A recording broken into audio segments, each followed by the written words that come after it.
4 personas son asesinadas en un pequeño negocio de Florida. Todas las víctimas parecen haber sido ejecutadas con una bala en la nuca. Tiene que haber sido un monstruo para dispararles así en la cabeza. La policía no encuentra armas, ni huellas dactilares, ni pista alguna. El autor había sido un perfecto desconocido. Se debe recurrir a un equipo especial. Debíamos utilizar todos los recursos disponibles. Miércoles 3 de diciembre de 1997. Cae la noche en Bartow, en Florida, conocida por sus enormes robles y su apacible estilo de vida. Sus residentes pocas veces se preocupan por la criminalidad.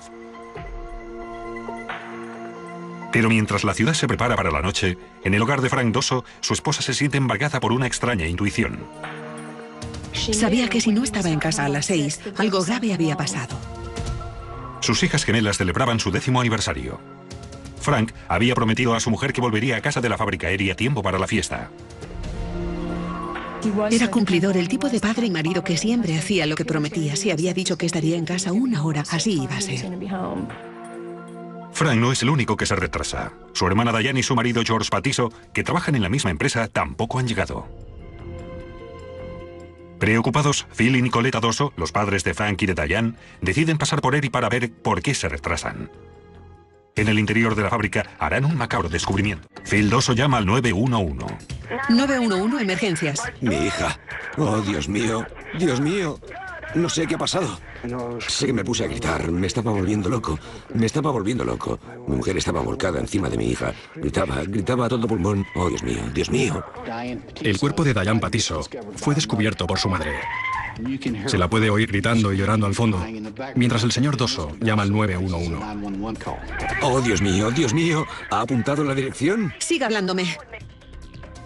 Phil registra rápidamente el resto del edificio y se topa con una matanza. ¿De qué se trata? Hay 3 personas asesinadas. ¿Qué ha sucedido? No lo sé. He encontrado 3 personas muertas, tiroteadas. Oh, Dios mío. El hijo de Phil, Frank Dosso, su socio George Gonsalves y su yerno George Patiso aparecen en un despacho asesinados a tiros. Mi hija, mi socio, mi hijo, mi yerno, están todos muertos. Oh, Dios mío, no sé qué ha pasado. Los primeros en llegar son los agentes de policía de Bartow. Llaman al Departamento de Policía de Florida. El detective Tommy Ray se encarga de la investigación del escenario del crimen. La primera oficina, a la derecha, es ahí donde aparecieron 3 de las víctimas. Al parecer, habían muerto todos allí mismo. Los 4 habían muerto a tiros.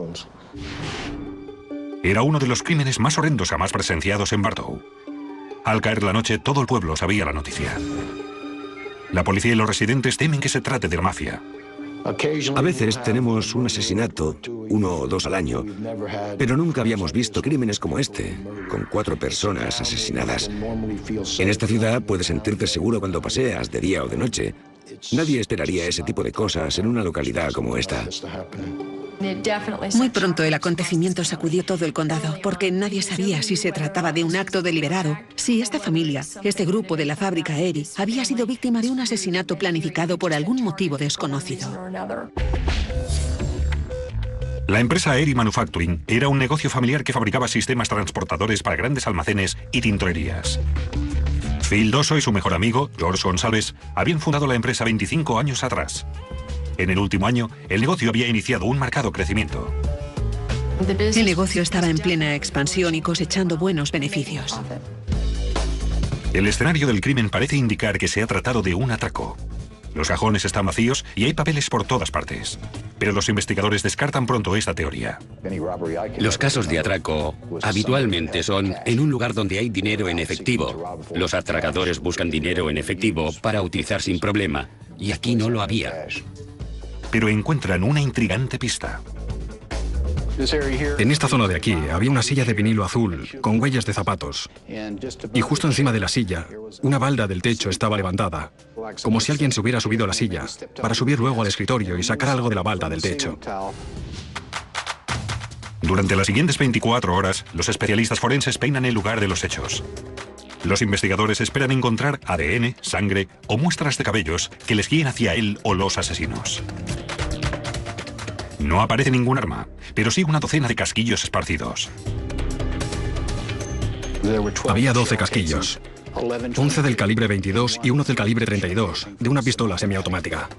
Todos corresponden a las balas disparadas contra las víctimas. Frank Dosso presenta heridas laterales en la cabeza, así como en el brazo izquierdo. Eso indica quizá que ha levantado los brazos en postura defensiva antes de ser tiroteado. Los 3 hombres han sido asesinados como si fuera una ejecución, con una pistola del calibre 22. Fue como una ejecución. Eso significa con un disparo a bocajarro en la nuca. Y eso es lo que pasó con las 4 víctimas. George Gonsalves presenta una herida en la nuca, así como otra en un lado de la cabeza. Diane Patiso fue la única excepción. A Diane le dispararon con 2 armas distintas. Seguramente fueron 2 los autores.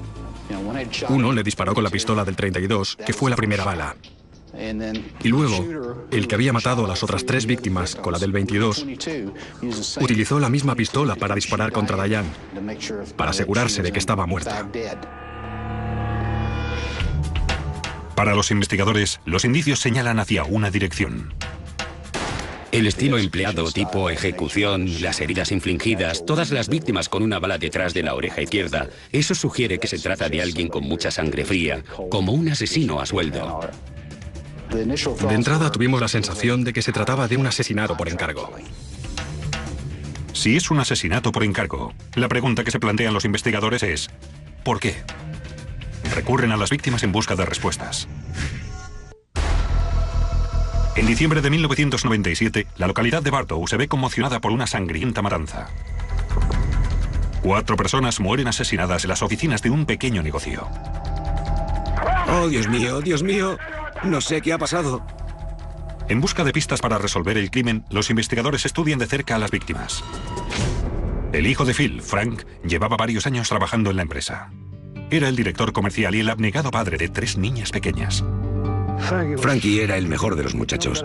Se lo digo de veras. Estoy orgulloso de todos mis hijos. La hija de Phil, Diane Dosso Patiso, de 28 años, se estaba labrando un nombre en la fiscalía. Diane era encantadora y muy inteligente. Obtuvo una beca para estudiar Derecho. Ayudaba a todo el mundo siempre que podía. Diane estaba casada con George Patiso. Se habían trasladado desde Nueva York para estar más cerca de la familia de Diane. George estaba introduciéndose en el funcionamiento de la empresa, en la que trabajaba desde hacía tan solo 5 meses.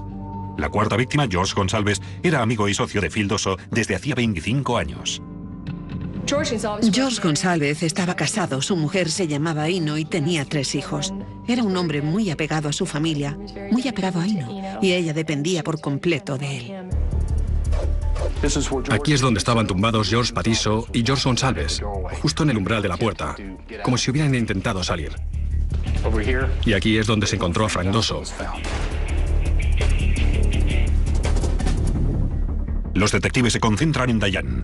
Su carrera en la fiscalía podría sugerir un móvil para el asesinato. Diane Dosso, que era fiscal adjunta, había trabajado en distintos delitos menores. Según sus colegas de Nueva York, era una persona muy fuerte, muy agresiva en el desempeño de su función. Cuando se trasladó aquí, empezó a trabajar con la fiscalía local y se tomaba muy en serio los casos en los que ejerció la acusación. Podía tratarse de algo relacionado con alguna persona interesada en hacerle daño, porque ella le había acusado a ella o a alguien de su familia, por venganza o por algún motivo relacionado con su cargo. Los detectives investigan los casos en los que ha colaborado Diane, en Nueva York y en Florida, en busca de sospechosos. Interrogan también a sus colegas. Los investigadores llegan a la conclusión de que Diane ha sido víctima de las circunstancias, simplemente por encontrarse en el lugar equivocado, en el momento equivocado. Parece evidente que la última persona había sido asesinada por añadidura o porque sorprendió a los asesinos.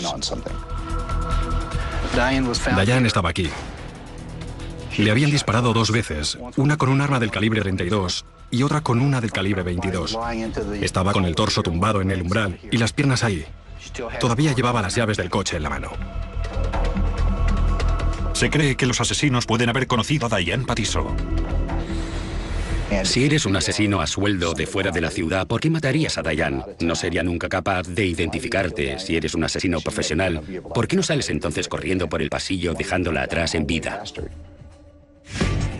Sin las armas homicidas y sin testigos, los investigadores esperan que los resultados de las pruebas les aporten alguna pista para seguir adelante. Realicé un inventario completo de todo lo entregado. Luego llevé a cabo un examen visual de los objetos y no encontré ninguna huella dactilar latente. No había sujetos identificados. Los agentes empezaron a entrevistar a los empleados, tanto actuales como pasados de la empresa. La policía habló con todas las personas relacionadas con la empresa para ver si había algún empleado despechado, otra vía de investigación posible. Los investigadores peinan la zona del polígono industrial y sus alrededores en busca de testigos.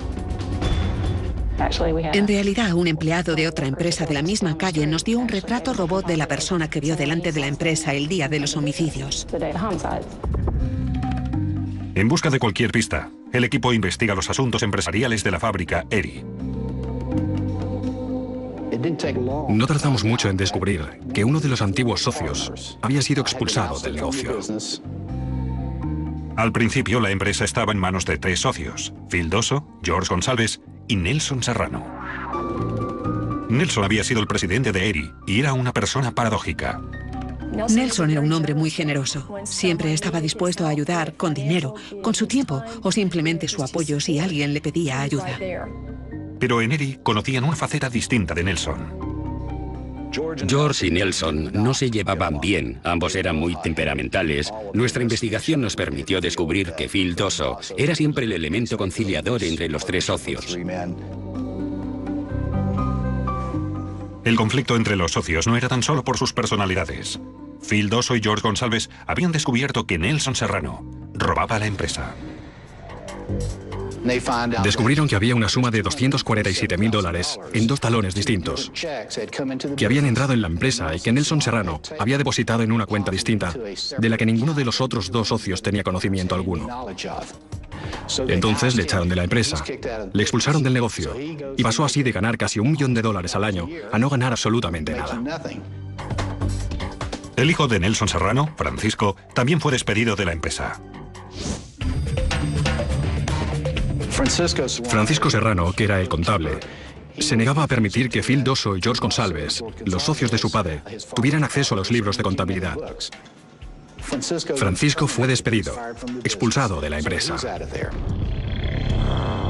Los 2 Serrano, padre e hijo, se convierten en personas interesantes en la investigación. Pero al ser interrogado, Francisco presenta coartada. Inesperadamente, uno de sus amigos llamó a la policía para cubrirle. Dijo que Francisco estuvo con él en Tampa, en un lugar llamado Coches Especiales. Francisco Serrano quedó eliminado. No estaba en la ciudad cuando se habían cometido los asesinatos. El padre de Francisco, Nelson Serrano, también estaba fuera de la ciudad la noche del crimen. Estaba a 1000 kilómetros en Atlanta por negocios.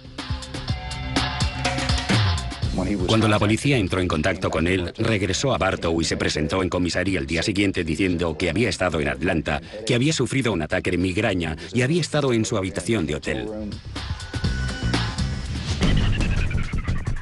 El equipo operativo envió a sus investigadores al hotel para comprobar la coartada. Conseguimos un vídeo de las cámaras de seguridad del hotel grabado durante el periodo de tiempo alrededor de los hechos, el día antes, el día del crimen y el día siguiente. Y Serrano aparecía en efecto varias veces en ese vídeo. Nelson Serrano quizá tuviera un móvil, pero su coartada parece cierta. Y no hay ninguna prueba física que le relacione con los asesinatos.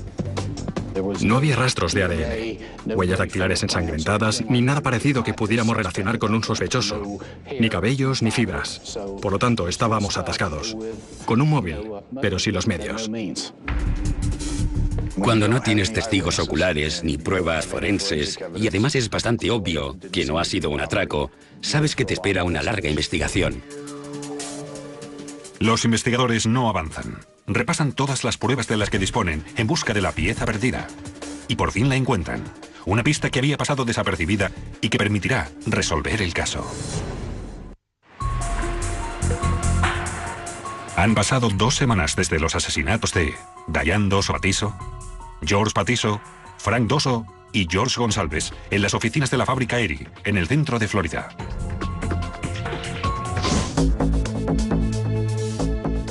Los principales sospechosos, el expulsado socio del negocio Nelson Serrano y su hijo Francisco, cuentan con sólidas coartadas, y en el escenario del crimen no hay ninguna prueba física. Los investigadores temen que el caso se archive sin resolver. He trabajado en muchos casos de este tipo, en que no haces más que toparte con callejones sin salidas, pero no te detienes. Tienes que seguir buscando, porque tarde o temprano encontrarás la pieza del rompecabezas. En búsqueda de nuevas pistas, el agente Tommy Ray vuelve a interrogar a Nelson Serrano. Se le notaba, incluso en el tono de voz, el odio que sentía hacia su antiguo socio asesinado. Nelson Serrano había pasado por lo menos 10 años de su vida en aquella empresa. Conocía a los hijos de Phil Doso y a los de George Gonsalves. Solía mantener una vida social entre todos ellos. Pero su odio era muy evidente. Investigación de un homicidio con múltiples víctimas. La siguiente declaración ha sido... Luego, el agente Ray revisa el primer interrogatorio de Nelson Serrano, realizado el día después de los asesinatos. De repente, le llama la atención una frase acerca de Diane Doso Patiso. Ella viene cada día a buscarle. Supongo que... Me imagino que debió entrar y se vio involucrada. Esas fueron sus palabras. Dijo que obviamente Diane había entrado y se había visto involucrada. Para mí, la frase crucial era: Diane debió entrar y se vio involucrada. Este detalle no había sido revelado a los medios de comunicación. ¿Cómo podía saberlo entonces a menos de haber estado allí? Porque entró y se topó con lo que estaba ocurriendo. Pero el día de los asesinatos, Serrano se encontraba a 1000 kilómetros de distancia, en Atlanta. La coartada de Nelson era que había tenido una reunión en Atlanta aquella mañana. Había regresado al hotel y se había metido en la cama, de la que no había salido en toda la noche hasta la mañana siguiente, cuando emprendió viaje de regreso a Florida. Los investigadores decidieron estudiar de nuevo el vídeo del hotel. Sabíamos que Nelson aparecía en el vídeo del hotel de Atlanta a las 12:20 del mediodía. Al estudiar de nuevo el vídeo, vimos que Nelson reaparecía el mismo día del homicidio, a las 22:17. Es decir, hay un lapso de 9 horas y 57 minutos entre ambas apariciones en el vídeo. El agente Ray está ya convencido de que Nelson Serrano había tenido tanto el tiempo necesario como el móvil para cometer los asesinatos. Serrano, junto con su familia y sus allegados, se convierte en el nuevo objetivo de la investigación.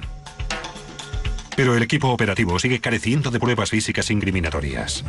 Los investigadores deben reconocer que les espera una larga tarea. Teníamos cantidad de números de teléfono, grabaciones telefónicas de varias personas, algunos sospechosos. Luego empezamos a investigar los asuntos económicos, las tarjetas de crédito de todo el mundo. Entre enero de 1998 y junio de 2000, se convocan numerosos jurados de acusación para estudiar las pruebas. En el centro de investigación, ciertas llamadas entre Nelson Serrano y su sobrino, Álvaro Peña Herrera. Finalmente, los investigadores empiezan a atar cabos.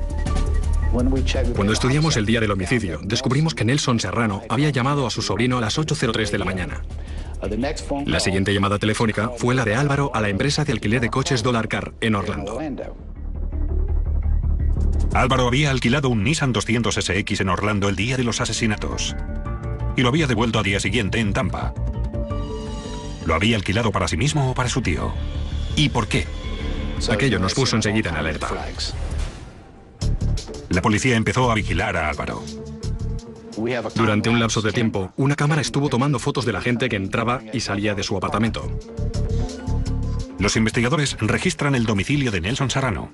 Encuentran cerca de 30 armas de fuego, casi todas pistolas del calibre 22 y 32.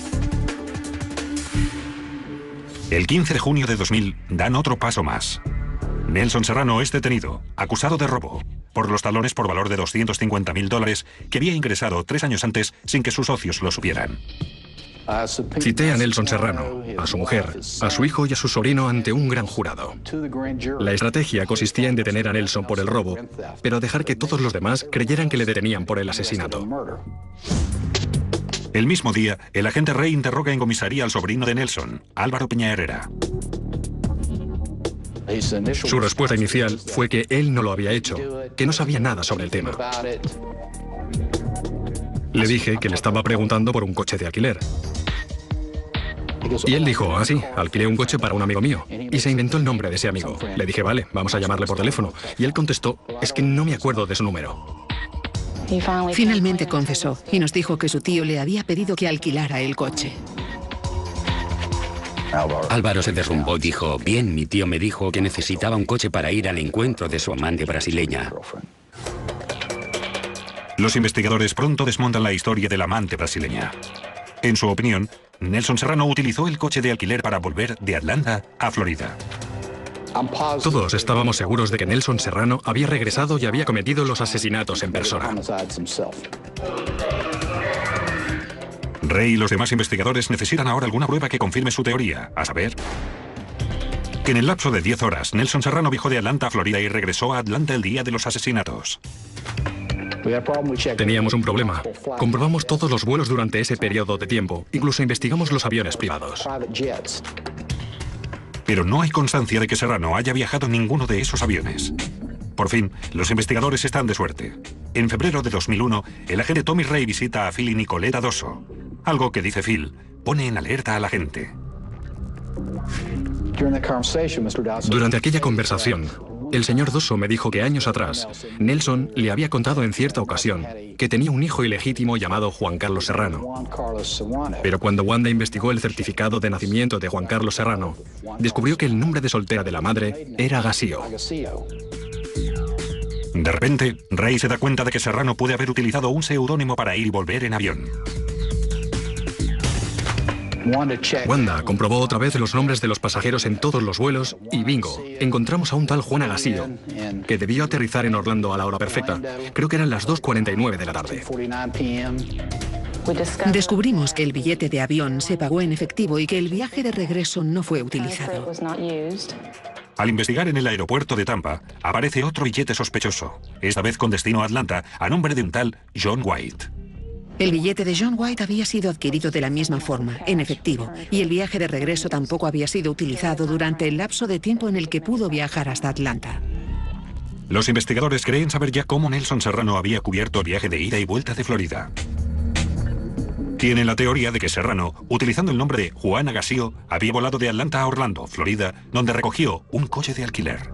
Devolvió el coche en Tampa y con un seudónimo distinto, voló desde Tampa de regreso a Atlanta. Pero no pueden demostrarlo. Todavía teníamos mucho que hacer, pero íbamos bien encaminados. Los investigadores presentan todas las nuevas pruebas al fiscal del estado, John Agüero, y su equipo. Presentan las llamadas telefónicas, los documentos del alquiler del coche, los billetes de avión bajo nombres falsos, todo lo que señala a Nelson Serrano como el asesino. Nos dijo, estáis muy cerca, pero no del todo, todavía os falta mucho. Cuando nos vienen con un caso, tenemos que ser capaces de estudiar las pruebas que nos traen y sentirnos seguros de que podemos demostrarlo sin que queden dudas razonables. Los investigadores se sienten frustrados. Están convencidos de la culpabilidad de Nelson Serrano y todas sus sospechas parecen incontestables, pero ¿cómo demostrarlo? 3 años después del asesinato de 4 personas en un pequeño negocio familiar en el centro de Florida, los investigadores tienen un claro sospechoso. Nelson Serrano, antiguo socio de una de las víctimas. Íbamos acercándonos lentamente, cada vez más cerca. Las piezas iban encajando poco a poco. Pero el fiscal dice que sigue sin haber suficientes pruebas para llevar el caso a juicio. Cuando nos vienen con un caso, tenemos que poder estudiar las pruebas que nos traen y asegurarnos que podemos demostrarlo sin que queden dudas razonables, no basarnos en teorías. Tom Ray intenta dar un nuevo enfoque a la investigación. Si Serrano empleó un coche de alquiler para ir y volver entre los aeropuertos de Florida, tiene que haberlo aparcado en algún lugar. Si lo aparcó en un aeropuerto, debe haber constancia con un ticket. Los investigadores se dirigen a los aeropuertos en busca de antiguos tickets.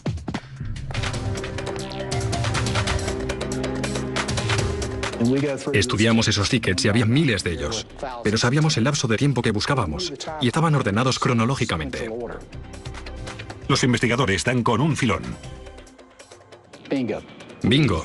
Dimos con el ticket del coche de alquiler, con la referencia PEV23V. Era un Nissan 2000, el coche que Álvaro Piña Herrera había alquilado para Nelson. El ticket pertenece al aparcamiento del aeropuerto de Orlando y lleva el sello del 3 de diciembre, el día de los asesinatos. Pero eso no es todo. Los investigadores también encuentran pruebas de que el propio coche de Serrano estuvo aparcado en el mismo aparcamiento de Florida el día en que se adquirieron los billetes de avión. Investigamos el 23 de noviembre, cuando se compraron los billetes, y encontramos el ticket del aparcamiento del coche de Nelson Serrano. Los investigadores entregan los tickets del aparcamiento al Departamento de Policía de Florida. Lynn Ernst los examina y encuentra una huella dactilar en el ticket del coche de alquiler. Comparé la huella dactilar latente en el ticket del aparcamiento con la huella estándar que teníamos de Nelson Serrano. Observé el dibujo de las crestas y los valles, estudié las características individuales y determiné que se trataba de la misma persona. De manera que nos pusimos muy contentos. Era estupendo. Todos los investigadores y detectives involucrados teníamos ganas de abrazarnos.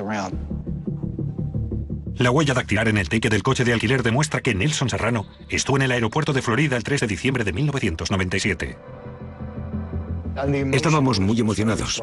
Estábamos eufóricos. Pero todavía nos quedaba mucho que hacer.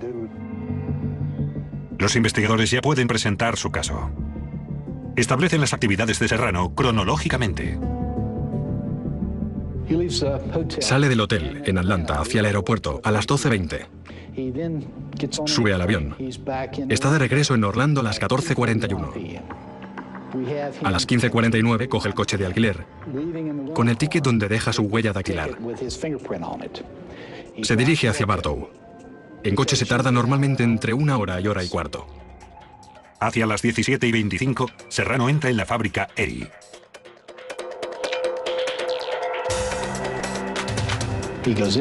Entra en la fábrica. La puerta está abierta porque Diane Patiso está a punto de llegar para recoger a su marido y a su hermano. Entra en su antiguo despacho, donde encuentra a Frank Doso, George Patiso y a su antiguo socio, George Gonsalves. Al entrar en el despacho, estoy seguro de que todos intentaron acercársele, pero él está en el umbral de la puerta y les dice que se tumben en el suelo.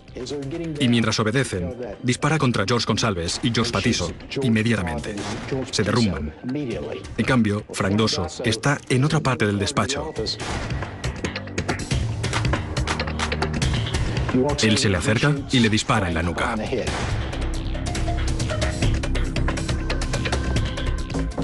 Los investigadores opinan que es en aquel momento cuando Serrano deja la huella de su zapato en la silla de vinilo. Se sube a la silla, desplaza una balda del techo y saca una pistola del 32. Sabía que había dejado aquella pistola en el escondrijo donde, según un antiguo empleado, solía esconderla. Entonces, Serrano oye a Diane entrando en el edificio.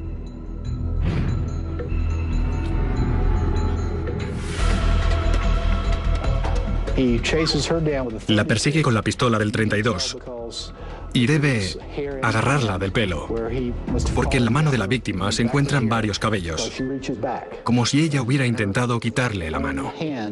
Entonces le dispara con la pistola del 32.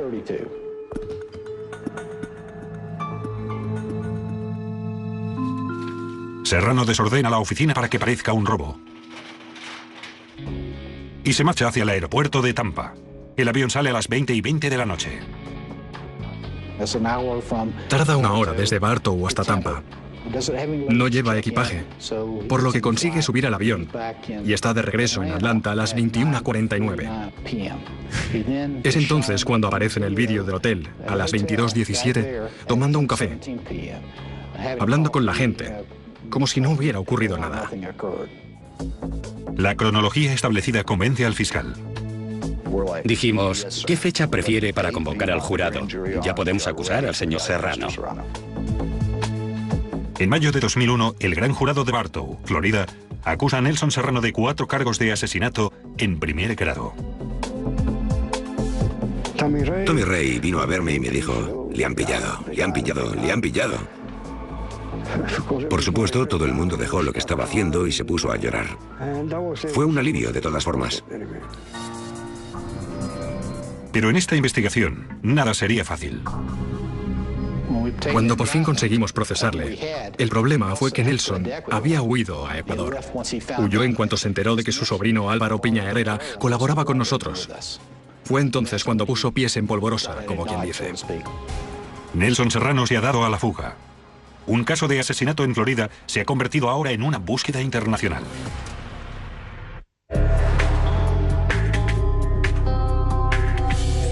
Tras 3 años y medio investigando la matanza de Eri Manufacturing, el agente especial Tommy Ray y su equipo han reunido por fin suficientes pruebas para procesar a Nelson Serrano. Pero se topan entonces con un nuevo obstáculo. Serrano ha huido del país y se esconde en Ecuador. Era tan frustrante saber quién ha cometido el peor crimen en la historia de tu ciudad, saber dónde está, pero no saber cómo conseguir que vuelva. El equipo operativo inició los trámites de la extradición. Las extradiciones están sujetas a una regulación muy específica. Nos dijeron que no teníamos la más mínima posibilidad de que Ecuador extraditara a un ciudadano ecuatoriano. El caso parece estancarse definitivamente. Pero de repente se produce un golpe de suerte. Me alojaba en el hotel Embassy Suite y vi un cartel de una convención de la inteligencia militar internacional. Rey no se resigna a rendirse. Se introduce en la reunión y conoce a un coronel del ejército ecuatoriano. Le dije, señor, si pudiera concederme 10 minutos de su tiempo, necesito realmente su ayuda. Estoy trabajando en un asesinato cuádruple. Nuestro sospechoso ha huido a Quito y tenemos que encontrar alguna manera de hacerlo regresar a Estados Unidos. El coronel da una nueva esperanza al agente Rey. Me dijo que no me preocupara por la Constitución ecuatoriana, ni por lo que me dijeran, porque quizá no tuviera la doble nacionalidad. Así que obtuvimos la orden de detención provisional, la extradición y volamos a Ecuador. En agosto de 2002, Rey presentó la petición de extradición de Nelson Serrano a las autoridades ecuatorianas.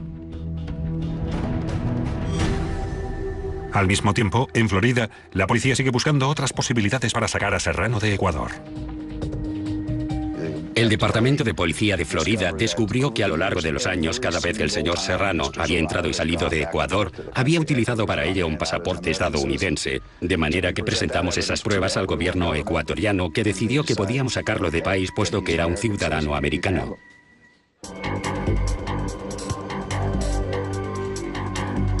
Los agentes de policía ecuatorianos colaboran gustosos en la búsqueda de Serrano. Por fin le detienen en un restaurante donde está cenando con su mujer y unos amigos.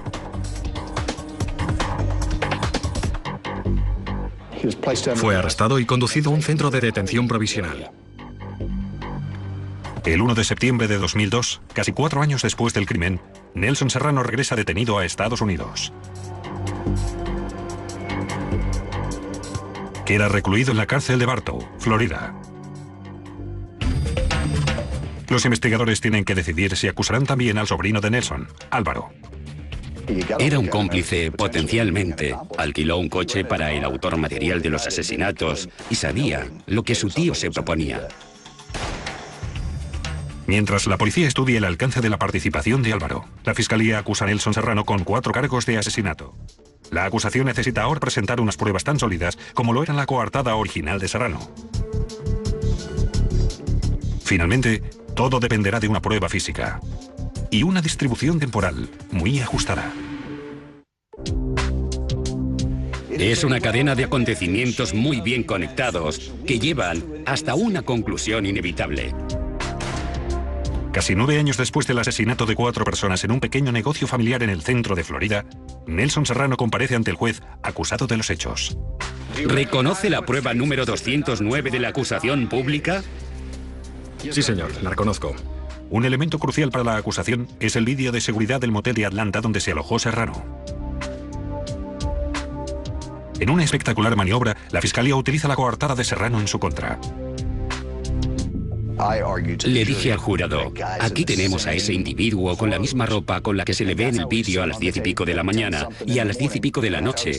Afirma haber estado todo el día en su habitación con una fuerte migraña y baja a recepción cuando ya son casi las 11 de la noche vestido con un blazer y un jersey de cuello alto. Muy poco probable. Los abogados de Serrano se emplean a fondo en su defensa. Veamos qué es lo que tenemos y qué es lo que no tenemos. La acusación no podrá mostrarles una foto del señor Serrano comprando un billete de avión a nombre de un tal señor Agacio. El principal argumento de la defensa fue que nos habíamos equivocado, que su cliente no lo había hecho. Tendrán dudas razonables y al final de esta causa absolverán al señor Serrano porque es inocente. Muchas gracias. El juicio se prolongó 5 semanas. Mientras esperas que el jurado regrese a la sala, es como si algo te quemara por dentro. Estás allí sentado pensando, espero haberlo hecho bien y le declaren culpable. ¿Puede levantarse, señor Serrano? El jurado delibera 6 horas. Cargo número 1. El acusado es culpable de asesinato. Cargo número 2. El acusado es culpable de asesinato en primer grado. Cargo número 3. El acusado es culpable de... Cuando el juez leyó que era culpable de 4 cargos de asesinato en primer grado, observé a los miembros de la familia y vi lágrimas de alegría. Su alivio era evidente. El estrés se desvaneció de sus semblantes. El jurado encuentra culpable a Nelson Serrano El jurado recomienda la pena de muerte para Nelson Serrano. de los cargos 1, 2, 3 y 4. Creo que se ha hecho justicia. Ha recibido su merecido. Ya sé que eso no nos devolverá a nuestros hijos. Ya lo sé. Pero por lo menos hicimos algo por ellos. Se hizo justicia. Creo que se lo merecían. Nadie en este mundo tiene el derecho de acabar con la vida de otra persona. Para los investigadores es un victorioso final para un caso muy difícil. Por imposible que parezca un caso, por difícil que parezca de resolver, comprobando de nuevo todas las pistas 1, 2 y quizá 3 veces, tarde o temprano llegas a una conclusión. Para el agente Tommy Ray, el veredicto es especialmente satisfactorio y un tributo a su perseverancia. Al principio de este caso, un agente del FBI me dijo que sería el caso de mi carrera. Me dijo, quizás debas dedicarle toda tu carrera.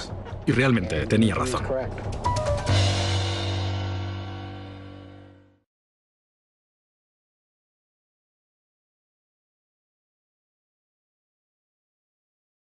Cena de casquillos esparcidos. Había 12 casquillos. 11 del calibre 22 y uno del calibre 32, de una pistola semiautomática. Todos corresponden a las balas disparadas contra las víctimas. Frank Dosso presenta heridas laterales en la cabeza, así como en el brazo izquierdo. Eso indica quizá que ha levantado los brazos en postura defensiva antes de ser tiroteado. Los 3 hombres han sido asesinados como si fuera una ejecución, con una pistola del calibre 22. Fue como una ejecución. Eso significa con un disparo a bocajarro en la nuca. Y eso es lo que pasó con las 4 víctimas. George Gonsalves presenta una herida en la nuca, así como otra en un lado de la cabeza. Diane Patiso fue la única excepción. A Diane le dispararon con 2 armas distintas. Seguramente fueron 2 los autores. Uno le disparó con la pistola del 32, que fue la primera bala. Y luego, el que había matado a las otras 3 víctimas con la del 22, utilizó la misma pistola para disparar contra Diane, para asegurarse de que estaba muerta. Para los investigadores de Trasa, su hermana Diane y su marido George Patiso, que trabajan en la misma empresa, tampoco han llegado. Preocupados, Phil y Nicoletta Dosso, los padres de Frank y de Diane, deciden pasar por Erie para ver por qué se retrasan. En el interior de la fábrica harán un macabro descubrimiento. Phil Dosso llama al 911. 911, emergencias. Mi hija. Oh, Dios mío. Dios mío. No sé qué ha pasado. Sé que me puse a gritar. Me estaba volviendo loco. Me estaba volviendo loco. Mi mujer estaba volcada encima de mi hija. Gritaba a todo pulmón. Oh, Dios mío. Dios mío. El cuerpo de Diane Patiso fue descubierto por su madre. Se la puede oír gritando y llorando al fondo, mientras el señor Dosso llama al 911. Oh, Dios mío, Dios mío. ¿Ha apuntado la dirección? Siga hablándome.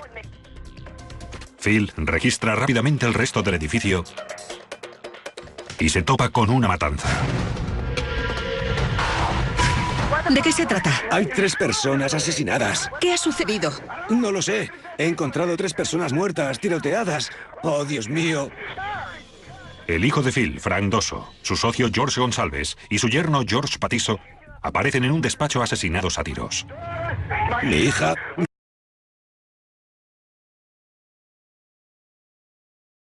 Cuatro personas son asesinadas en un pequeño negocio de Florida. Todas las víctimas parecen haber sido ejecutadas con una bala en la nuca. Tiene que haber sido un monstruo para dispararles así en la cabeza. La policía no encuentra armas, ni huellas dactilares, ni pista alguna. El autor había sido un perfecto desconocido. Se debe recurrir a un equipo especial. Debíamos utilizar todos los recursos disponibles. Miércoles 3 de diciembre de 1997.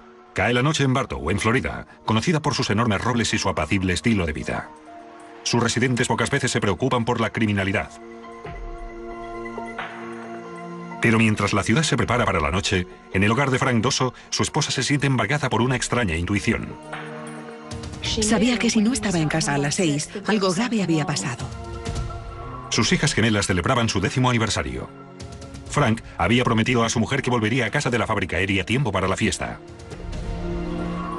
Era cumplidor, el tipo de padre y marido que siempre hacía lo que prometía. Si había dicho que estaría en casa 1 hora, así iba a ser.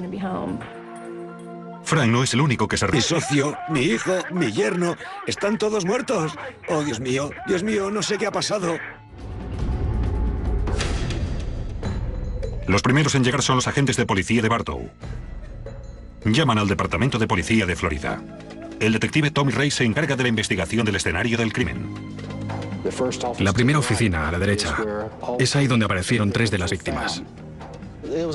Al parecer, habían muerto todos allí mismo. Los 4 habían muerto a tiros. Era uno de los crímenes más horrendos jamás presenciados en Bartow. Al caer la noche, todo el pueblo sabía la noticia. La policía y los residentes temen que se trate de la mafia.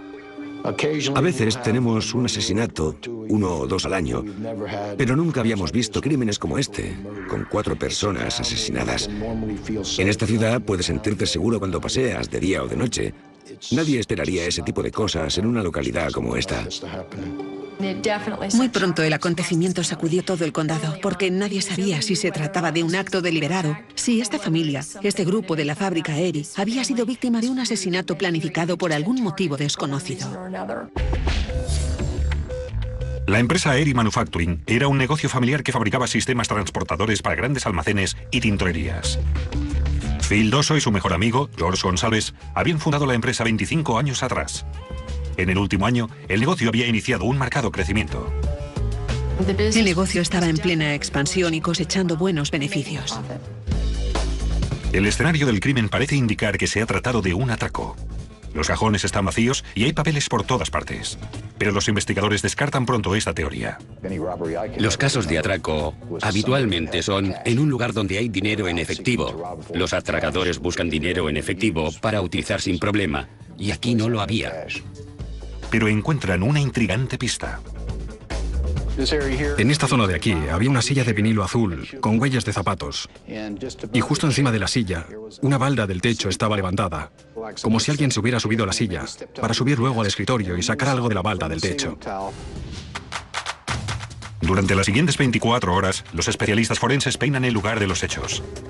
Los investigadores esperan encontrar ADN, sangre o muestras de cabellos que les guíen hacia él o los asesinos. No aparece ningún arma, pero sí una